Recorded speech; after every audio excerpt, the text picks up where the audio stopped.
ദേവുവിൻ്റെ കയ്യിലെ ഫോണിൽ നിന്നും ആർക്കോ കോൾ പോകുന്നത് അവന്മാർ ശ്രദ്ധിച്ചിരുന്നു. ഡി ആ ഫോണിങ് താടി എന്നും പറഞ്ഞ് അതിലൊരുത്തൻ ഫോൺ പിടിച്ചു വാങ്ങാൻ നോക്കിയ നിമിഷം ദേ പോലീസ് എന്നും പറഞ്ഞു അവന്മാരുടെ ശ്രദ്ധ ഒരു നിമിഷത്തേക്ക് തെറ്റിച്ചതും അവന്മാരെ തള്ളി മാറ്റി അവൾ അവിടെ നിന്ന് ഓടി രക്ഷപ്പെടാനൊരുങ്ങി. അവളെ പിടിക്കാനായി അവന്മാർ പിന്നാലെ ഓടി. ആ നിമിഷം അവൾ ആരെയൊക്കെയോ ഫോണിൽ വിളിച്ച് സംസാരിക്കുന്നുണ്ടായിരുന്നു. ദേവുവിൻ്റെ ഓട്ടം കണ്ട് അതിലൊരുത്തൻ തൻ്റെ കയ്യിലെ വെള്ളത്തിൻ്റെ കുപ്പിയെടുത്ത് അവളുടെ കാല് ലക്ഷ്യം വെച്ച് എറിഞ്ഞു. കാല് തന്നെ ദേവ് ബാലൻസ് കിട്ടാതെ വീഴാൻ പോയതും രണ്ട് ബലിഷ്ഠമായ കൈകൾ വീഴാതെ അവളെ ചേർത്ത് പിടിച്ചിരുന്നു. അതാരാണെന്ന് തിരിച്ചറിയാൻ അവൾക്ക് നിമിഷങ്ങൾ മതിയായിരുന്നു. വലിഞ്ഞു മുറുകിയ മുഖവുമായി ദേവുവിനെ ചേർത്ത് പിടിച്ചു നിൽക്കുന്ന അഭി. അവൻ്റെ മുഖഭാവം കണ്ട അവന്മാർ ചെറുതായി പതറിയെങ്കിലും തങ്ങൾ ഇത്രയും പേരുള്ളപ്പോൾ അവന് നിഷ്പ്രയാസം കീഴ്പ്പെടുത്താം എന്ന് കരുതി അവന്മാർ അഭിയോട് വീരോടെ സംസാരിച്ചു. ഡോ ആ പെണ്ണിനെ ഇങ്ങോട്ട് വിട്, എന്നിട്ടേ താൻ ഇവിടെ നിന്ന് സ്ഥലം വിട്. പെണ്ണോ? ഏത് പെണ്ണ്? ആര്യന്മാർ വീട്ടിൽ നിന്ന് കൊണ്ടുവന്ന പെണ്ണ് ഇവിടെ എവിടെയെങ്കിലുണ്ടോ? ഞാൻ കാണുന്നില്ലല്ലോ. അഭി പരിഹാസ രൂപേണ പറഞ്ഞു. താൻ എന്താണോ പൊട്ടം കളിക്കുക? തൻ്റെ അരികിൽ നിൽക്കുന്ന പെണ്ണിൻ്റെ കാര്യമാണ് ഞങ്ങൾ പറഞ്ഞ്. ഓഹോ, ഇവളുടെ കാര്യമാണോ അനിയൻ പറഞ്ഞ്? ഇവളെ വിട്ടുതരാൻ തൽക്കാലം സൗകര്യമില്ല. അതും പറഞ്ഞ അഭി ദേവുവിനെ തന്നിൽ നിന്നും അടർത്തി മാറ്റി നിർത്തി. ഒപ്പം തൻ്റെ വാച്ച് അഴിച്ചു അവളുടെ കൈ കൊടുത്തു. ശേഷം ഷർട്ടിൻ്റെ കൈ മുട്ടോളം മടക്കി അവന്മാർക്ക് മുന്നിൽ വന്നു നിന്നു. ഇവള് എൻ്റെ പെണ്ണാ. എൻ്റെ പെണ്ണിനെ തൊടാൻ നിനക്കൊക്കെ അത്ര ധൈര്യമോ? മുഷ്ടി ചുരുട്ടി ഒരുത്തൻ്റെ മൂക്കിനിട്ട് ഇടിച്ചുകൊണ്ട് അഭി ചോദിച്ചു. ഒറ്റയിടിയിൽ അവൻ്റെ മൂക്ക് പൊട്ടി രക്തം വാർന്നൊലിച്ചു. അതുകൊണ്ട് മറ്റവന്മാർ ഒരുമിച്ച് അഭിക്ക് നേരെ തിരിഞ്ഞു. അവരുടെ ആക്രമണം മുൻകൂട്ടി കണ്ട അഭി ആക്രമണത്തെ ചെറുത്ത് നിന്നു. എല്ലാവരും ഒരുമിച്ച് അവനോട് ഫൈറ്റ് ചെയ്യുന്നത് കാണുമ്പോൾ ദേവുവിൻ്റെ ഹൃദയമിടിപ്പ് ഏറി വന്നു. അവൻ ഇടി കൊള്ളുമോ എന്ന ഭയത്തോടെ അവരുടെ സംഘട്ടന രംഗങ്ങൾ നോക്കി അവൾ പേടിയോടെ നിന്നു. എല്ലാവരും കൂടി ഒന്നിച്ചടിക്കുമ്പോൾ ഒരടി പോലും കൊള്ളാതെ ഫൈറ്റ് ചെയ്യാൻ തെലുങ്ക് ആക്ഷൻ പടമൊന്നുമല്ലല്ലോ. അഭിക്കും 2-3 ഇടി കൊണ്ടു. അതിനിടയിൽ ഒരുത്തൻ അഭിയുടെ മുഖത്തേക്ക് ഇടിച്ചതും അവൻ്റെ ചുണ്ട് പൊട്ടി രക്തം വന്നു. അത് കണ്ടതും ദേവുവിൻ്റെ കണ്ണ് നിറഞ്ഞു വന്നു. തള്ളവിരലാൽ തൻ്റെ ചുണ്ടിലെ രക്തമൊപ്പി അഭി വലിഞ്ഞു മുറുകിയ മുഖവുമായി അവന്മാർക്കിട്ട് ശരിക്കും കൊടുത്തു. നിമിഷങ്ങൾ പോയിക്കൊണ്ടിരുന്നു. അഭി ഓരോരുത്തരെയായി അടിച്ചു വീഴ്ത്തുന്നുണ്ട്. അതിനിടയിൽ അടികൊണ്ട് വീണ ഒരുത്തൻ അവിടെ കിടന്ന മദ്യത്തിൻ്റെ കുപ്പി പൊട്ടിച്ച് അഭിയെ ലക്ഷ്യം വെച്ച് വരുന്നത് കണ്ട ദേവു അഭിയെ നോക്കി ഉറക്കെ നിലവിളിച്ചു. അപ്പോഴേക്കും അവൻ അഭിയുടെ അടുത്തെത്തിയിരുന്നു. ദേവുവിൻ്റെ നിലവിളി കേട്ടതും അഭി തല ഉയർത്തി നോക്കി. പൊട്ടിയ കുപ്പിയുമായി വരുന്നവനെ കണ്ടതും പൊടുന്നനെ തൻ്റെ തൊട്ടരികിൽ നിൽക്കുന്ന അവരിൽ ഒരുത്തൻ അഭി തൻ്റെ മുന്നിലേക്ക് വലിച്ചിട്ടു. അപ്പോഴേക്കും മറ്റവൻ അഭിക്ക് നേരെ കുപ്പി വീശിയിരുന്നു. കുപ്പി നേരെ ചെന്ന് പതിച്ചത് അഭിയുടെ മുന്നിൽ നിൽക്കുന്നവനിലും. കുപ്പി അവൻ്റെ വയറ് തുളച്ചു കയറി രക്തം വാർന്നൊലിച്ചു. നിമിഷ നേരം കൊണ്ട് പൊട്ടിയ കുപ്പിയിൽ രക്തം നിറഞ്ഞു വന്നു. ദേവു കണ്ണുകൾ പൊത്തിപ്പിടിച്ചു. അടുത്ത നിമിഷം സൈറൺ മുഴക്കി പോലീസ് ജീപ്പ് അവിടേക്ക് കുതിച്ചെത്തി. അവന്മാർ കുത്തുകെട്ടിയവനെ അവിടെ ഉപേക്ഷിച്ച് രക്ഷപ്പെടാൻ നോക്കിയെങ്കിലും പോലീസിന്റെ തന്ത്രപരമായ നീക്കത്തിന് മുന്നിൽ അവന്മാർക്കൊന്നും ചെയ്യാൻ പറ്റിയില്ല. പാറപ്പുറത്തു നിന്നും കഞ്ചാവും മയക്കുമരുന്നും തൊണ്ടു മുതലായി പിടിച്ചെടുത്തു. പോലീസ് അവന്മാരെ അറസ്റ്റ് ചെയ്തുകൊണ്ട് പോവാൻ നേരം പോലീസ് ഓഫീസർ അഭിക്ക് കൈകൊടുത്ത് നന്ദി പറഞ്ഞു.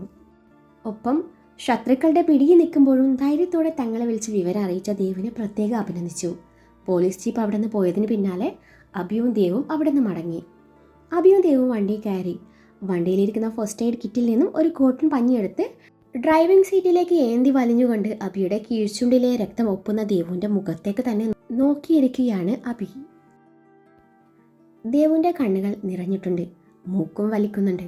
അതിനിടയിൽ വളരെ ശ്രദ്ധിച്ച് അവൻ്റെ മുറിയിലേക്ക് മരുന്നും വെക്കുന്നുണ്ട്. പിന്നെ അവളുടെ കണ്ണുകൾ നിറയുന്നത് കണ്ടതും അവൾ അവൻ്റെ ഇടുപ്പിലേക്ക് ചെറുതായി നുള്ളി. അന്നേരം അവൾ അവനെ ഒന്ന് നോക്കി. എൻ്റെ അമ്മോ, ഇനിയും നീ എന്തിനാ ഇങ്ങനെ കരയുന്നത്? എൻ്റെ ഈ കുഞ്ഞു മുറിവ് കണ്ടിട്ടാണോ? അപ്പോൾ ആ കുപ്പി എങ്ങാനും എൻ്റെ പള്ളയിൽ കയറിയിരുന്നെങ്കിലോ?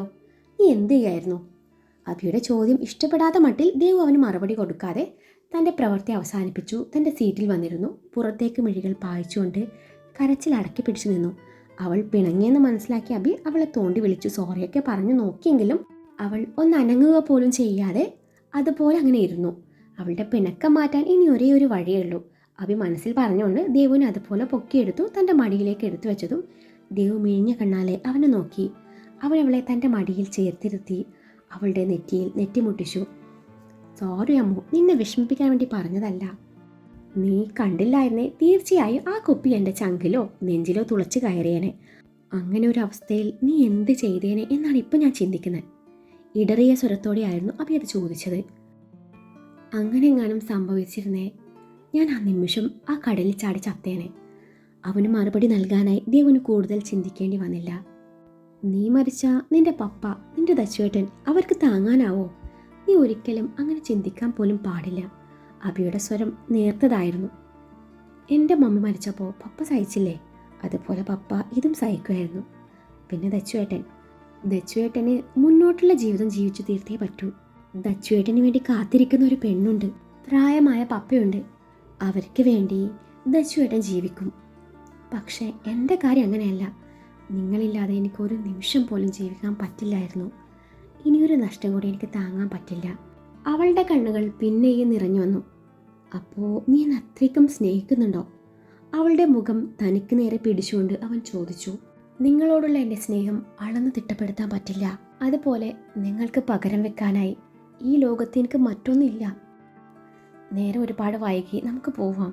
അവനിൽ നിന്നും അകന്ന് മാറിക്കൊണ്ട് ദേവ് പറഞ്ഞു. അബി അവളെ അതുപോലെ കോ ഡ്രൈവിംഗ് സീറ്റിലിരുത്തി വണ്ടി മുന്നോട്ടെടുത്തു. ഗാർഡൻ സ്ട്രീറ്റ് എന്ന ബോർഡ് വെച്ച റോഡിലൂടെ അബിയുടെ കാർ മുന്നോട്ട് നീങ്ങി. നഗരത്തിൽ നിന്നും ചുരുങ്ങിയ കിലോമീറ്ററുകൾ സഞ്ചരിച്ചാൽ ഗാർഡൻ സ്ട്രീറ്റിലേക്ക് എത്താം. ആധുനികമായ രീതിയിൽ പച്ചപ്പിനാൽ പറുദീസ തീർത്ത ശാന്തസുന്ദര പ്രദേശം. റോഡിൻ്റെ ഇരു സൈഡിലും മനോഹരമായ ഇരുനില വില്ലകൾ. തൊട്ടരികിൽ ആസ്വാദകർക്ക് ദൃശ്യവിരുന്നൊരുക്കി കടലുമുണ്ട്. അതിലൊരു വില്ലയിലെ ഗേറ്റിലൂടെ അബിയുടെ കാർ സഞ്ചരിച്ചു. ഇരുവരും വണ്ടിയിൽ നിന്നിറങ്ങി. അബി കീയും കൈയെ പിടിച്ചു മുന്നോട്ട് നടന്നു. ദേവിൻ്റെ ഉള്ളിൽ ഒരുപാട് സംശയമുണ്ടെങ്കിലും അവൾ അന്നേരം അവനോടൊന്നും ചോദിച്ചില്ല. അബിക്ക് പിന്നാലെ അവൾ അകത്ത് പ്രവേശിച്ചു. അബി അവളെയും കൊണ്ട് മുകളിലത്തെ നിലയിലെത്തി. ചുറ്റിലും ഗ്ലാസിനാൽ ഇന്റീരിയർ കൊണ്ട് വിസ്മയം തീർത്ത അതിമനോഹരമായ ബെഡ്റൂം. ഗ്ലാസിന് മേലെയായി മുറി മുഴുവൻ കർട്ടൻ കൊണ്ട് മറച്ചിട്ടുണ്ട്. കർട്ടൻ നീക്കിയാൽ മറയില്ലാത്ത പുറം കാഴ്ചകൾ ആസ്വദിക്കാം. കടലിനോട് ചേർന്ന് കിടക്കുന്ന മുറി ആയതിനാൽ അലയടിച്ചു വരുന്ന കടലിൻ്റെ ഭംഗി ശരിക്കും ആസ്വദിക്കാൻ പറ്റും. അമ്മു, നീ പെട്ടെന്ന് ഫ്രഷായി വാ. വാർഡ്രോബിൽ നിന്ന് ഒരു ടവലെടുത്ത് അവൾക്ക് നേരെ നീട്ടിക്കൊണ്ട് അബി പറഞ്ഞു. അപ്പോൾ കുളി കഴിഞ്ഞ് ഞാൻ എന്തിടും? ദേവ് ടവൽ വാങ്ങിക്കൊണ്ട് ചോദിച്ചു. അപ്പോഴേക്കും നമുക്ക് സെറ്റ് ചെയ്യാന്നേ. നീ ആദ്യം കുളിച്ചിട്ട് വാ. ആ നേരം കൊണ്ട് ഞാൻ അപ്പുറത്തെ മുറിയിൽ ചെന്ന് ഫ്രഷ് ആവാം. അത്രയും പറഞ്ഞ് അബി മുറി വിട്ടിറങ്ങിയതിന് പിന്നാലെ ദേവ് വാഷ്റൂമിലേക്ക് കയറി. നല്ല തണുത്ത വെള്ളം കൊണ്ട് കുളിച്ചപ്പോൾ അവളുടെ മനസ്സിനും ശരീരത്തിനും ഒരുപോലെ ആശ്വാസം തോന്നി. ടവലും ചുറ്റി വാഷ്റൂമിൽ നിന്ന് ഇറങ്ങി വന്നു. വാർഡ്രോബിൽ നിന്നും മറ്റൊരു ടവലെടുത്ത് കണ്ണാടിയുടെ മുന്നിൽ നിന്ന് തല തുടയ്ക്കുമ്പോഴാണ് അവളുടെ കഴുത്തിൽ കിടക്കുന്ന അബിയുടെ ഗിഫ്റ്റിലേക്ക് അവളുടെ കണ്ണുകൾ നീളുന്നത്. തൻ്റെ പ്രിയപ്പെട്ടവൻ തനിക്ക് ആദ്യമായി സമ്മാനിച്ച ഗിഫ്റ്റ്. അവൾ അതിന് മുകളിലൂടെ ഒന്ന് വിരലൊടിച്ചു. ആ നേരത്താണ് അബി അങ്ങോട്ട് വരുന്നത്. കുളിയും കഴിഞ്ഞ് ടവലും ചുറ്റി നിൽക്കുന്ന ദേവുവിനെ കണ്ടപ്പോൾ അബിയുടെ കണ്ണുകൾ വിടർന്നു. അവൻ അവളുടെ അരികിലേക്ക് നടന്നു. അബി പിന്നിലുള്ള കാര്യമറിയാതെ ദേവു അപ്പോഴും ആ മാലയിലൂടെ വിരലൊടിച്ചു കൊണ്ടിരിക്കുമായിരുന്നു. എൻ്റെ അമ്മൂൻ്റെ സങ്കടമൊക്കെ മാറിയോ? അവളുടെ കാതോരം ഊതിക്കൊണ്ടവൻ ചോദിച്ചതും അവൾ തല ഉയർത്തി കണ്ണാടിയിലേക്ക് നോക്കി. കുളിയും കഴിഞ്ഞ് വന്നതിനാൽ ടവലായിരുന്നു അവൻ്റെ വേഷം. അവൾ അവനെ ഒന്ന് നോക്കി. അന്നേരം അവൻ്റെ കണ്ണുകൾ അവളുടെ മേനിയിലൂടെ അലഞ്ഞു നടക്കുന്നുണ്ട്. അത് കാണവേ അവളുടെ മുഖം നാണത്താൽ ചുവന്നു. അവൻ്റെ മുഖത്ത് നോക്കാനാവാതെ അവൾ മിഴികൾ താഴ്ത്തി. എൻ്റെ ഡ്രസ്സ് എവിടെ? എനിക്ക് തണുക്കുന്നു. അവൻ്റെ മുഖത്ത് നോക്കാതെ അവൾ ചോദിച്ചു. ഇനി ഡ്രസ്സിൻ്റെ ആവശ്യമുണ്ടോ? നമ്മൾ മാത്രമല്ലേ ഇവിടെ ഉള്ളൂ. തോളിലേക്ക് വീണ് കിടക്കുന്ന അവളുടെ മുടി മാടി ഒതുക്കി അവിടം ചുംബിച്ചുകൊണ്ട് അവൻ പറഞ്ഞു. ആ ചുംബനത്താൽ അവൻ്റെ അതരങ്ങളുടെ ചെറുചൂട് അവളുടെ ശരീരത്തിലേക്ക് മുഴുവനായി പടർന്നതും അവൾ ചെറുതായി കണ്ണടച്ചു. പറ, വേണോന്ന്? ചോദ്യം ആവർത്തിച്ചുകൊണ്ട് അവൻ അവളുടെ കാതിൻ തുമ്പ് ചെറുതായി കടിച്ചു നുണഞ്ഞതും ഒന്നേങ്ങിക്കൊണ്ടവൾ അവൻ്റെ നേരെ തിരിഞ്ഞു. അവൻ്റെ നെഞ്ചിലേക്ക് പതുങ്ങി. മനുവേട്ടാ, എനിക്ക് വിശക്കുന്നു. താഴേക്ക് ഇതുപോലെ എങ്ങനെയാ പോവുക? അവൻ്റെ നെഞ്ചിലെ രോമകൂപങ്ങളിലൂടെ വിരലോടിച്ചുകൊണ്ട് അവൾ ചോദിച്ചു. എന്താ പോയാ? ഇവിടെ നീയും ഞാനും അല്ലാതെ വേറെ ആരുമില്ല. അവനത് പറയുന്നതിനോടൊപ്പം അവളുടെ നഗ്നമായ തോളിലൂടെ അവൻ്റെ വിരലുകൾ കഴുത്തിലേക്ക് അരിച്ചിറങ്ങി. മനുവേട്ടാ, എനിക്ക് തണുക്കുന്നെന്ന് അവൾ കൊഞ്ചലോടെ പറഞ്ഞു.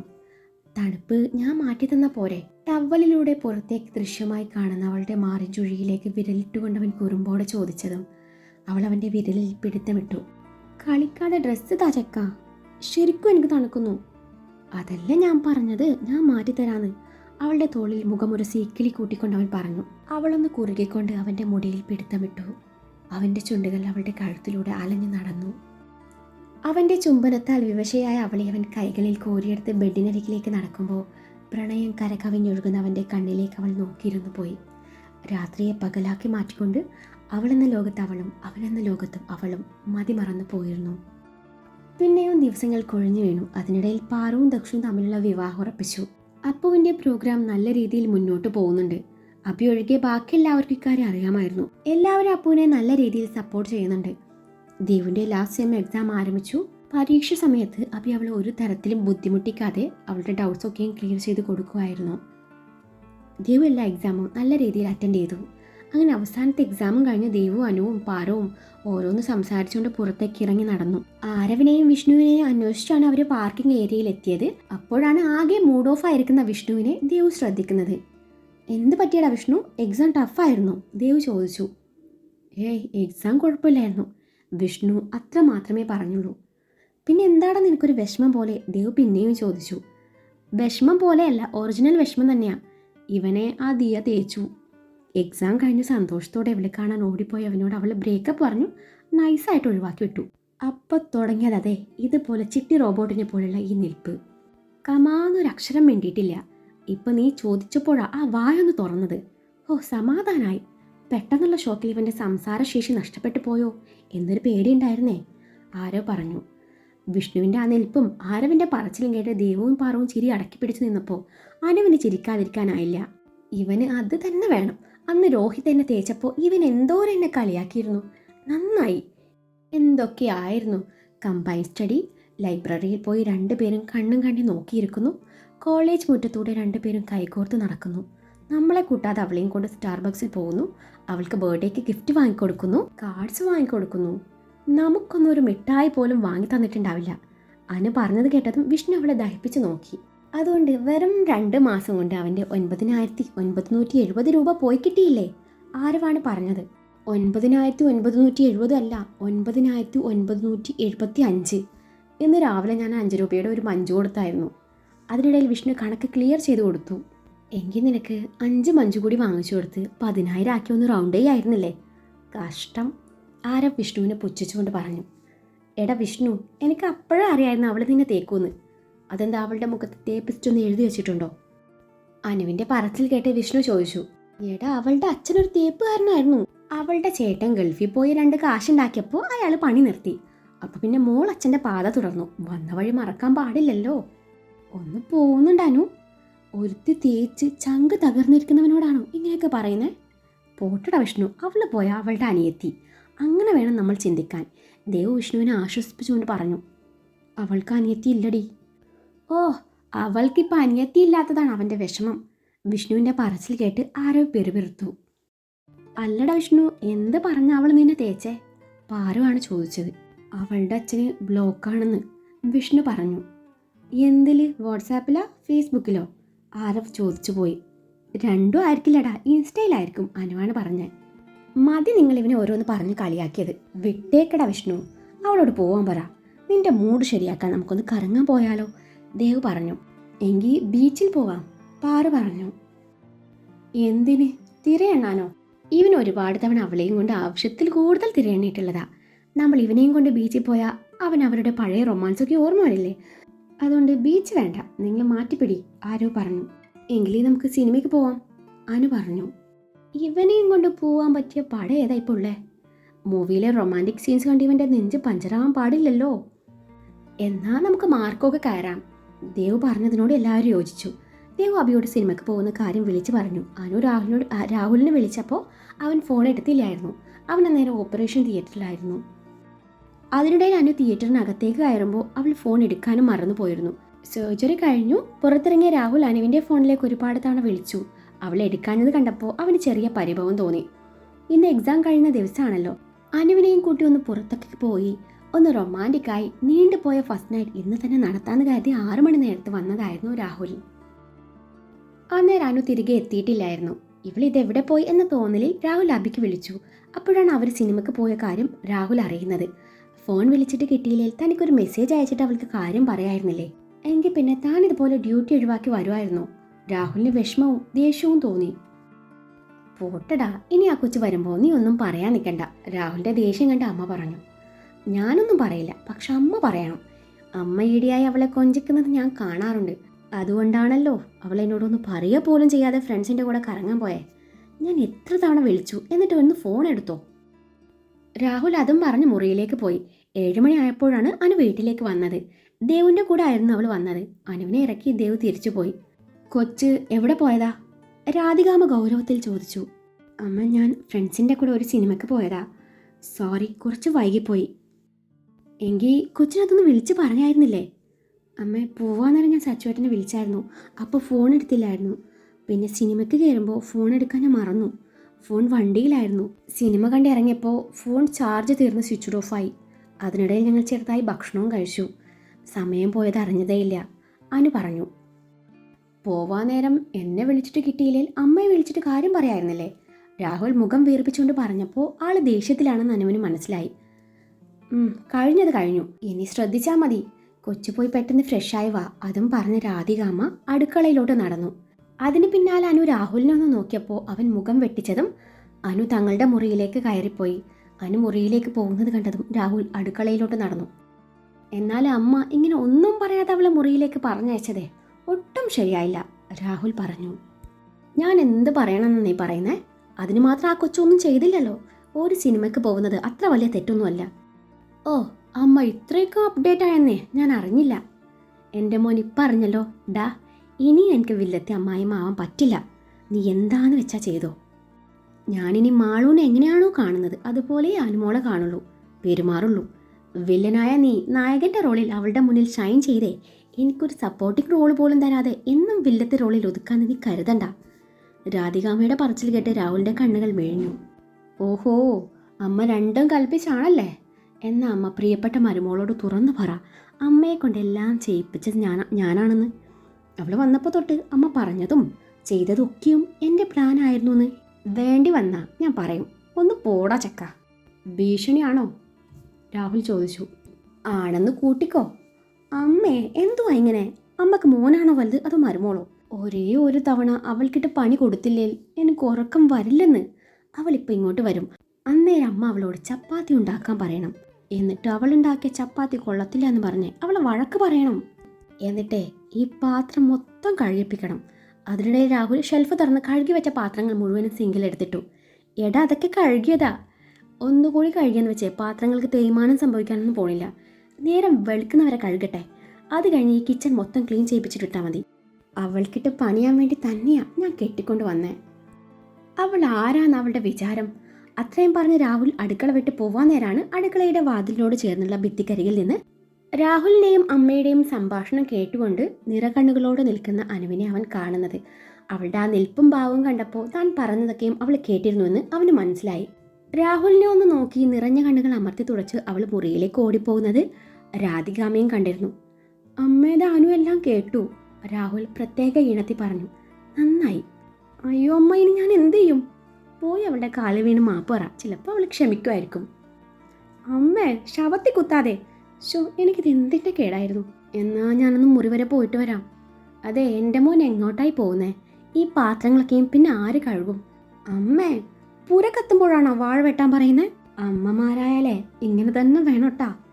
അതൊന്നും എനിക്കറിയില്ല. ഈ പാത്രമൊക്കെയും കഴുകിയിട്ടേ എൻ്റെ പൊന്നുമോൻ പോയാൽ മതി. ഇതിപ്പോൾ ആകെ പുലിവാലായല്ലോ. ശരി, ഞാൻ വന്നിട്ട് കഴുകിത്തരാം. അതെ അമ്മ, ഞാൻ പോയിട്ട് അരമണിക്കൂർ കഴിഞ്ഞിട്ടും തിരികെ കണ്ടില്ലെങ്കിലേ ഒന്ന് അന്വേഷിച്ച് വരണേ എന്നും പറഞ്ഞ രാഹുൽ മുറിയിലേക്ക് നടന്നു. അവൻ മുറിയിൽ ചെല്ലുമ്പോൾ അനു കരയുകയായിരുന്നു. അവനെ കണ്ടതും അവൾ ഡ്രസ്സ് എടുത്ത് വാഷ്റൂമിലേക്ക് നടന്നു. അവൾ വാഷ്റൂമിൽ നിന്ന് ഇറങ്ങാൻ വേണ്ടി അവൻ ഏറെ നേരം കാത്തു നിന്നെങ്കിലും ഒടുവിൽ അവൻ മുറിവിട്ടിറങ്ങി. ആരോടും മിണ്ടാതെ ഒന്നും കഴിക്കാതെ അനു അന്ന് നേരം വെളുപ്പിച്ചു. പിറ്റേന്ന് രാവിലെ രാഹുൽ ഹോസ്പിറ്റലിലേക്ക് പോയതിന് പിന്നാലെ അമ്മയോടും അച്ഛനോടും യാത്ര പറഞ്ഞു അനു വീട്ടിലേക്ക് പോവുകയാണെന്ന് പറഞ്ഞു അവിടെ നിന്ന് ഇറങ്ങി. അഭി രാവിലത്തെ റൗണ്ട്സിന് വേണ്ടി ഇറങ്ങിയതായിരുന്നു. അന്നേരമാണ് അപ്പുവിൻ്റെ ടീച്ചർ അവൻ്റെ ഫോണിലേക്ക് വിളിക്കുന്നത്. അപ്പു വല്ലപ്പോഴും മാത്രമേ ക്ലാസ്സിൽ വരികയില്ലെന്നും അറ്റൻഡൻസ് കുറവാണെങ്കിൽ എക്സാം എഴുതാൻ പറ്റില്ലെന്നും പറഞ്ഞപ്പോൾ അഭി ശരിക്കും ഞെട്ടുകയായിരുന്നു. ക്ലാസ്സിലേക്കാണെന്നും പറഞ്ഞു അവൾ എന്നും ദേവുവിൻ്റെ കൂടെ എങ്ങോട്ടാണ് പോകുന്നത്? അഭി ചിന്തിക്കുകയായിരുന്നു. രാഹുലിനോട് പിണങ്ങി വന്നതാണെന്ന് പറയാതെ അനു എല്ലാവരോടും നോർമലായി പെരുമാറി. അനു വന്നതും ദേവു ഹാപ്പിയായി. രണ്ടുപേരും ഇപ്പോൾ ഭയങ്കര കൂട്ടാണ്. അന്ന് പകൽ മുഴുവനും അനുവും ദേവും ആമയുടെ കൂടെ ചിലവഴിച്ചു. അന്ന് രാഹുൽ ഏറെ വൈകിയാണ് വീട്ടിലേക്ക് വന്നത്. സർജറി അടക്കം നല്ല തിരക്കുള്ള ദിവസമായിരുന്നു അന്ന്. വീട്ടിലേക്ക് വന്നപ്പോഴാണ് അനു വീട്ടിലേക്ക് പോയ കാര്യം അറിയുന്നത്. അവളുടെ ഫോണിലേക്ക് വിളിച്ചപ്പോൾ ഫോൺ സ്വിച്ച് ഓഫ് ആയിരുന്നു. രാത്രി ഏറെ വൈകിയതിനാൽ അവൻ അബിയെ വിളിച്ച് ശല്യം ചെയ്യേണ്ട എന്ന് തീരുമാനിക്കുകയായിരുന്നു. പിറ്റേന്ന് രാവിലെ അപ്പുവിനെയും അച്ചുവിനെയും ചോട്ടുവിനെയും കൊണ്ട് ദേവ് വീട്ടിൽ നിന്ന് ഇറങ്ങി. അനുവിനെയും കൂടി ദേവ് വിളിച്ചുവെങ്കിലും താൻ വരുന്നില്ല എന്നും പറഞ്ഞവൾ ഒഴിഞ്ഞു മാറി. ദേവിൻ്റെ കാർ ജംഗ്ഷനിലെത്തിയതും റോഡരികിൽ നിർത്തിയ വൈറ്റ് ഓടി കാർ ദേവിൻ്റെ കാറിന് പിന്നാലെ നീങ്ങി തുടങ്ങി. ചോട്ടുവിനെ സ്കൂളിൽ ഇറക്കി, അച്ചുവിനെ കോളേജിലും ഇറക്കി. ശേഷം അപ്പുവിനെയും കൊണ്ട് ദേവുവിൻ്റെ വണ്ടി മുന്നോട്ട് നീങ്ങി. ഒടുവിൽ ദേവുവിൻ്റെ കാർ സ്റ്റുഡിയോയുടെ ഗേറ്റിനുള്ളിലേക്ക് കയറിപ്പോയതും ദേവുവിൻ്റെ കാറിനെ ഫോളോ ചെയ്തു വന്ന ഓടി കാർ റോഡരികിൽ നിർത്തി. വണ്ടിയുടെ ഗ്ലാസ് താഴ്ത്തി വണ്ടിക്കുള്ളിൽ ഇരിക്കുന്ന ആൾ ചാനലിൻ്റെ സ്റ്റുഡിയോയുടെ പടുകൂട്ടൻ ബോർഡിലേക്ക് ഒന്ന് നോക്കിക്കൊണ്ട് വണ്ടി തിരിച്ചു വിട്ടു. അതിനിടയിൽ അയാൾ ഫോൺ ചെവിയോട് അടുപ്പിച്ചു.